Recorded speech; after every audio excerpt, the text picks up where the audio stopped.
나는 아내를 따라 미국에 온 30대 백수이다.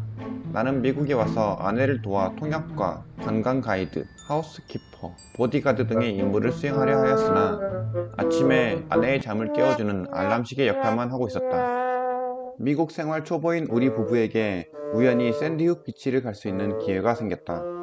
솔직히 미국에 오자마자 갈 수 있는 레벨의 장소는 아니었다. 우선 뉴욕에서 샌디훅 비치로 가려면 지하철을 탄 뒤 버스로 한번 환승해서 그렇게 선착장에 도착하면 페리 티켓을 확인 후 페리를 타고 섬으로 들어가야 했으며 섬에서는 다시 비치 전용 셔틀버스를 타야 하는 미국의 금방 온 초보자에게는 조금 버거운 곳이었다. 이런 계획을 세우는 것을 차치하고서라도 샌디훅 비치가 존재하는지조차도 몰랐었다. 우리는 여행 전 저녁에 챙겨놓은 짐을 가지고 지하철을 탔다. 아내는 아침잠이 많아서 아침에 특히 취약한데 지하철에서 잠시 정신을 잃었다. 정신을 차리고 환승할 버스 정류장으로 갔다. 그리고 난생 처음으로 2단 버스를 타보았다. 2층 버스가 아니라 2단 버스이다. 기차처럼 앞뒤가 연결되어 있는 버스였다. 그리고 우리는 샌디훅 비치가 아닌 NYC 페리 선착장에 도착했다.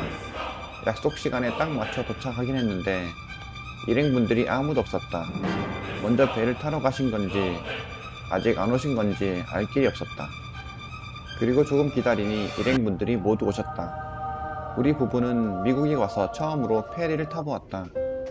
페리는 여객선 정도로 번역할 수 있을 것 같다. 우리는 페리의 2층에 자리를 잡고 사람들도 구경하고 셀카도 찍으면서 페리가 출발하기를 기다렸다. 물 위에서 뉴욕의 모습을 카메라로 담아보려고 했는데 유리창이 더러워서 아쉬웠다.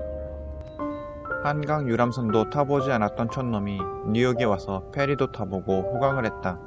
우연히 같이 앉은 외국인과 이야기도 하였는데 외국인이 한국에 대해 많이 알고 있어서 깜짝 놀랐다. 한국 음식도 많이 알고 한국 지역도 알고 있었다. 우리가 영어를 잘 하지 못하는 것도 많이 배려해 주어서 눈물이 날 지경이었다. 몇십 분쯤 이야기하고 놀다 보니 항구에 도착해 있었다. 뉴저지의 분위기인지 섬의 분위기인지 뉴욕과는 사뭇 달랐다. 우리는 일행을 따라 셔틀버스를 타는 줄을 섰다. 적당히 구름이 낀 날씨로 햇볕이 따갑지 않아서 좋았다. 영상을 편집하면서 알게 된 사실은 우리가 간 해변 근처에 누드비치도 있다는 것이다. 사실 버스에서 내리자마자 핫도그를 파는 노점상 때문에 배가 고프기 시작했다. 우리는 먼저 식사부터 해결하기로 하였고 가위바위보를 진 그룹이 멀리 떨어진 노점상에서 햄버거를 사오기로 하였다. 아내는 가위바위보에 져서 햄버거를 사러 가야 하는 그룹이었다. 다른 일행이 부부라서 같이 따라가는 거냐고 감동하는 눈치였지만 부부라고 해서 연대책임 따윈 없다. 나는 수영복으로 갈아입으러 갔을 뿐이다. 잠시 후 가위바위보에 진 그룹이 햄버거를 사왔고 나는 햄버거의 비주얼에 조금 실망을 하였다. 햄버거의 가격은 하나 20달러로 사악했으며 맛 또한 익히 알고 있는 케찹맛 소스였다. 그래도 배고파서 프렌치 프라이와 샐러드와 함께 잘 먹었다. 샌디훅 비치에 오실 분들은 다들 집에서 맛있는 도시락을 싸오시길 바란다.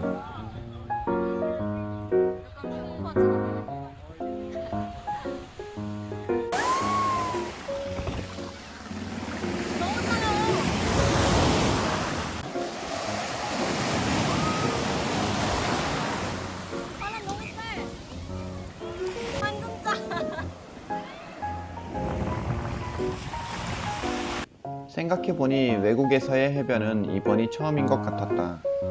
돌이켜보니 나는 어렸을 때부터 바다에 뛰어들어 놀거나 수영을 했던 추억은 없는 것 같다. 나는 수영을 할 줄도 모르고 하고 싶지도 않았다. 그저 내가 좋아하는 사진이나 찍고 바닷바람이나 쐬면 그만이었다. 샌디훅 비치는 평화로웠다. 부산 해운대를 생각해보면 하루에 5만 명이 넘는 인파에 쫙 깔린 파라솔 쟁탈전이 연상된다. 하지만 샌디훅 비치는 가족 단위 피서객들이 특히 많아 보였다. 덕분에 물놀이를 즐기는 어린아이들이 자주 눈에 띄었다. 그리고 일광욕하는 외국인들이 많았다. 프로펠러가 달린 경비행기로 현수막 광고를 하는 것이 인상적이었다. 경비행기 몇 대가 쉼없이 날아다녔지만 나는 도대체 무엇을 광고하려는 것인지 파악이 안 됐다. 우리가 갔던 날은 파도가 세지 않았지만 파도가 높은 날에는 서핑하는 모습도 볼 수 있을 것 같았다. 물론 나는 웹서핑밖에 할 줄 모른다. 우리는 내년 여름까지 바다가 생각나지 않을 정도로 여한 없이 물놀이를 즐겼다. 이것이 이런 기회를 준 친구에게 은혜를 갚는 방법이었다.